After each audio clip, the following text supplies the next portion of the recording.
ভবানীপুরে সুকান্ত মজুমদারকে হেনস্থা এবং তারপর গ্রেফতার, আর তারই প্রতিবাদে পথে নেমে দিকে দিকে প্রতিবাদ বিজেপির। একদিকে হাওড়া, অন্যদিকে পুরুলিয়ার ছবি রেখেছি আপনাদের সামনে।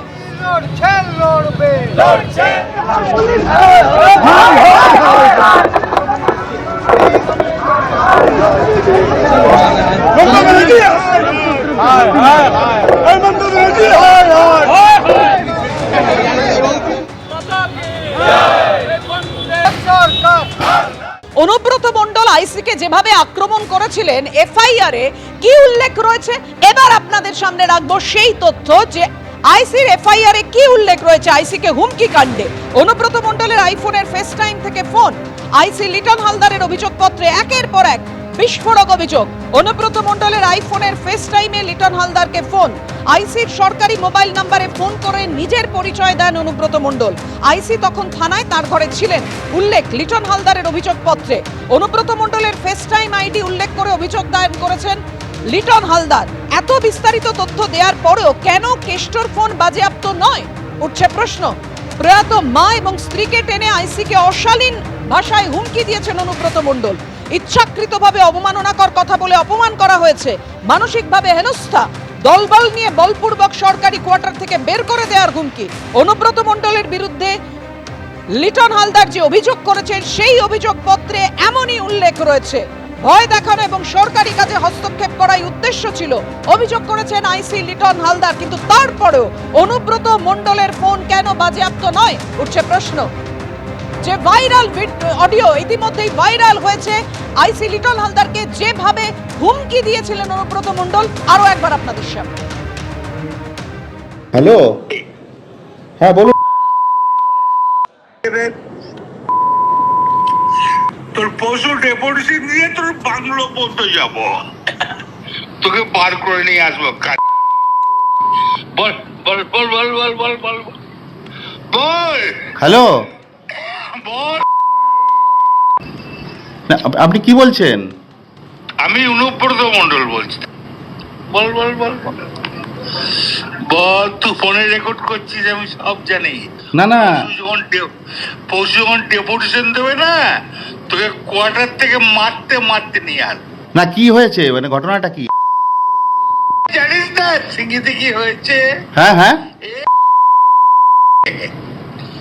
এই পশু তো কাল পশু ডেপুটেশনের ডেট কর, বার করে 13,000 বোলপুরের লোক হয়েছে না? 13,000? 12,000 লোক হয়েছিল বোলপুরে। প্রচুর লোক। কথা বলেছি তোর মাকে ইচ্ছা হচ্ছে রে বউকে।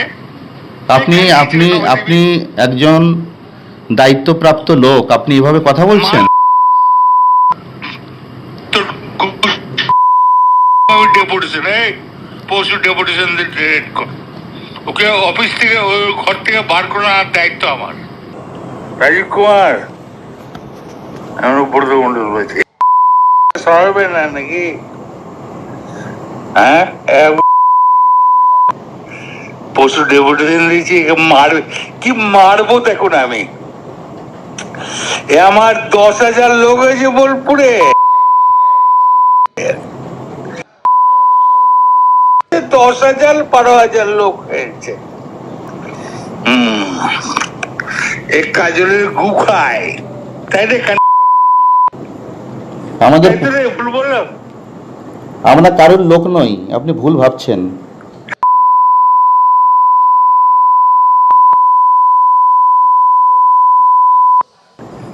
তোর পশু ডেপুটেশনের ডেট কর, আমি যাবো থানাতে। ওর চুলের মুঠি ধরে আমি বার করে নিয়ে আসবো ওখান থেকে। আপনি এভাবে কেন বলছেন? হ্যাঁ, যতটা সম্প্রচার করা যায় আমরা ততটাই সম্প্রচার করেছি, বাকিটা সম্প্রচারের এতটাই অযোগ্য যে আমরা বিপ দিতে বাধ্য হয়েছি। যে অশালীন ভাষায় অনুব্রত মণ্ডল যেকু কথা বলেছেন লিটন হালদার আইসিকে, এবং তার অভিযোগপত্রে বিস্তর অভিযোগ করেছেন এই লিটন হালদারই, কিন্তু তা সত্ত্বেও কেন অনুব্রত মণ্ডলের ফোন বাজেয়াপ্ত নয়, উঠছে প্রশ্ন।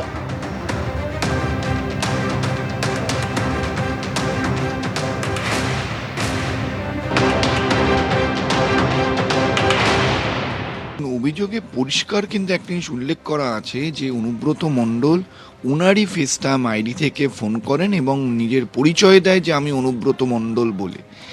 এই যে অভিযোগ, এই অভিযোগ যেখানে করা হচ্ছে যে নিজের ফেসটাইম আইডি থেকে এবং আইডিটাও উল্লেখ করে দেওয়া হয়েছে, তারপরেও যেখানে ফোন নেওয়া হলো না, এটা আশ্চর্য। এখানে আরও অভিযোগ করা হয়েছে কিভাবে অন অফিসিয়াল ডিউটিতে থাকাকালীন ওনাকে কিভাবে থ্রেট দেওয়া হয়েছে, ওনার ফ্যামিলি নিয়ে, ওনার বউ, ওনার মাকে নিয়ে কী ধরনের কথা বলা হয়েছে, ওনাকে কী ধরনের ওনার ডিগনিটি হ্যাম্পার করা হয়েছে, পুরো ডিটেলসে বলা হয়েছে। এবং সবথেকে ইম্পর্টেন্ট যেটা, কিসের মাধ্যমে বলেছে।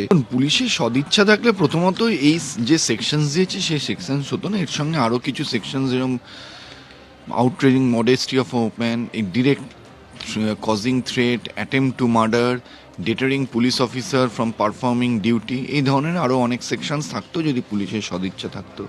পুলিশের যদি সদিচ্ছা থাকতো তাহলে ইমিডিয়েটলি অনুব্রত মণ্ডলের মোবাইলটাকে সিজ করে ফরেন্সিকে পাঠানো উচিত ছিল, যেটা শুধুমাত্র কমপ্লেন্টের পাঠানো হয়েছে।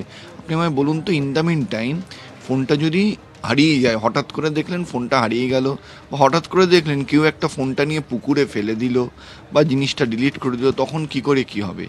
এই যে ফোনটাকে সিজ করেনি, শুধুমাত্র কমপ্লেন্টের ফোন সিজ করেছে, বা এই যে সেকশনস দিয়েছে, প্রকৃত যে সেকশনস আরও দেওয়া উচিত ছিল সেগুলো দেওয়া হয়নি, তাতেই বোঝা যাচ্ছে পুলিশের সদিচ্ছা।